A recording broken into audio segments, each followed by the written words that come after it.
It might have to wait till after Mania. I don't know. We'll go next to Jim Varsel with the Miami Herald. Hey, thanks, Paul. Going back to North American title, specifically the belt itself, what made you decide to do that belt? And will Ted DiBiase, Pat Patterson, or Sakaguchi be present to present the belt to the winner? Well, it's one of the funny things to me is that people have asked about the lineage of it, and I kind of feel like when the lineage stops for that long of a period of time, it's a weird, there's really not a lineage there. I think it's not hard to look at it and say, well, there's a UK and a European championship, there's a North American championship. It's not hard to see a global direction there, and I think that's the equation to it. I don't, we talked about it, and I'm hesitant. Look, if any of those people, I'm hopeful that Pat Patterson will be there. I'm hopeful that Ted DiBiase, if he's in town that weekend, and again, there's a lot of people in town, so I'm not positive. He might be for us, I'm not positive. But, that they would come by, and I would love to have them be a part of that, because as anybody, hopefully knows, I'm a huge history buff of our industry in general, and anytime I can make those correlations, I love to. I'm hesitant in this one because I feel like there is not necessarily this ultra strong lineage to it, because it's been so long, and I don't know how direct of a correlation there would be. So I kind of see it a little bit of starting over with something new here, but hopefully those folks that you mentioned would come by. Love to see them all. Thank you very much. Thanks, Jim. We'll go next to Dave Meltzer with Wrestling Observer. Hey, Paul, how you doing? Hey, Dave. I was actually before I start, congratulations.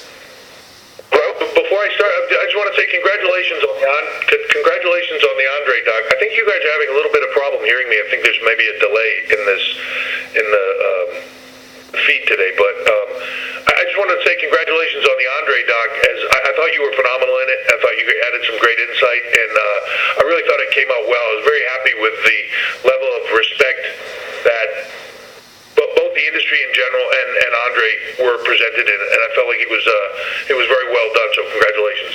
I was actually going to thank you for being a part of it. I was actually going to ask you about that since I haven't seen it yet, but I'm glad to hear that you had such high praise for it, because when I worked with the guys who did it, I thought that they were just by the nature of the questions they were asking, I thought they were really looking for something special, and the few clips I saw, I really liked. So yeah, I was actually going to ask I'd love to hear your feedback on it. Yeah, okay. I'd love to hear your feedback on it once you see it, but it's something special, and anybody that's a fan of what we do, and Andre, even my wife, who was friends with him her whole childhood and everything like that, there's a lot of stuff in there that she didn't know, and it's a really fascinating look at in every single way possible a larger than life man.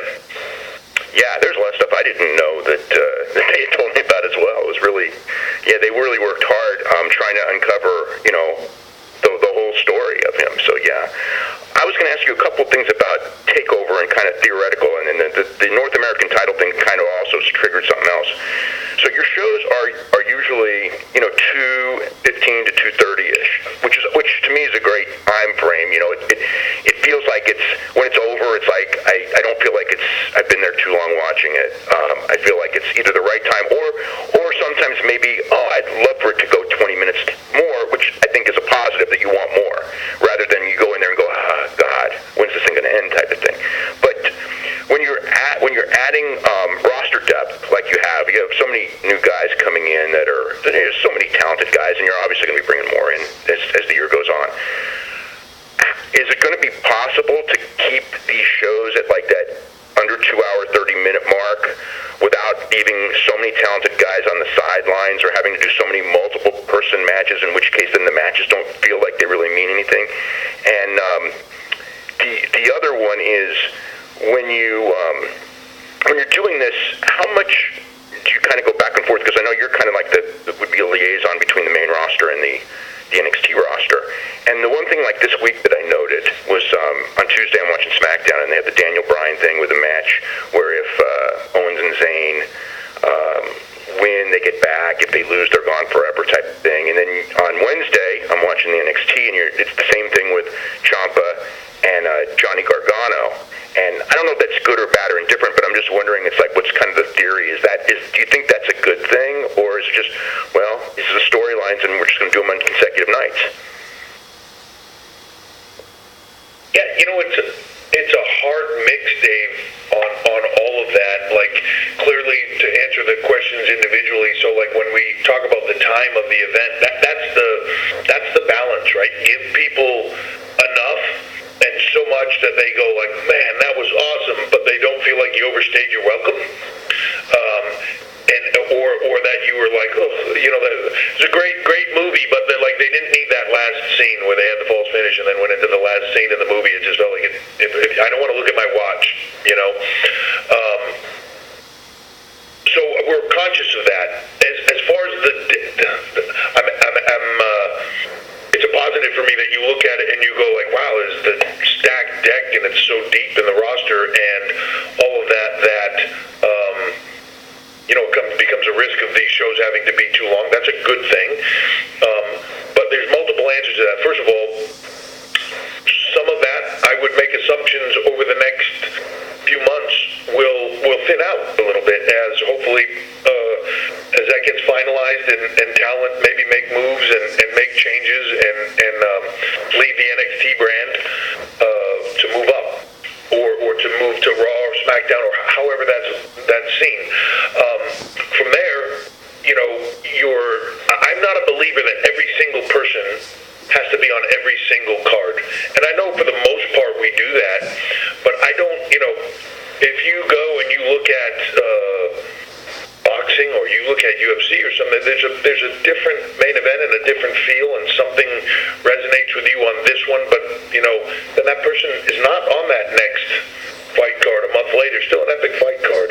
I believe that you can ship those storylines and they don't have to match exactly that every single talent has to be on every single takeover or larger live event. If we got to the point where the talent roster depth, if we could be so fortunate that it was so thick that we felt like, Jesus, now I'm leaving these people off all the time, and I would prefer to add another event and make it a second meaningful event in a period of time than make the single event longer and kind of less meaningful in its entirety.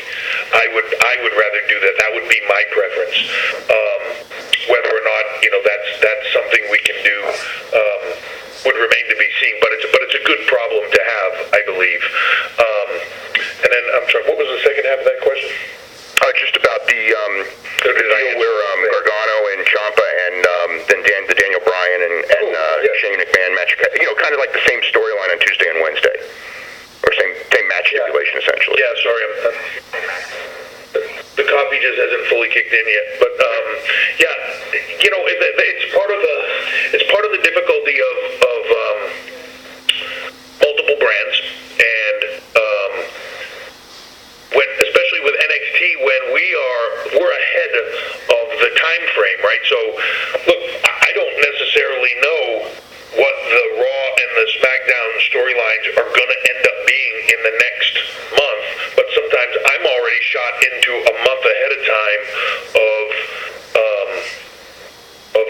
my creative or with NXT. So it's tough I try to look at things and say, like, okay, I'm going to put a ladder match on NXT TakeOver. Like, before I make that decision, before we creatively commit to that, I am going through as much possible as saying, look, are you guys in any way thinking of having a ladder match at Mania? Are you in any way thinking of having this type of feel and this type of environment?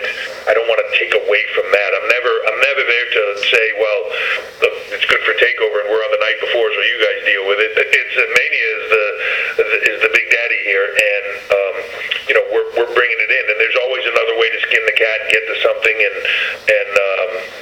make it meaningful creatively. So we try to work it out, but then there's other times where you put together the creative and it's 4 weeks later you go like, well, that ended up being kind of a similar story, but what are you going to do about it, right? So it is what it is. Okay, thanks very much.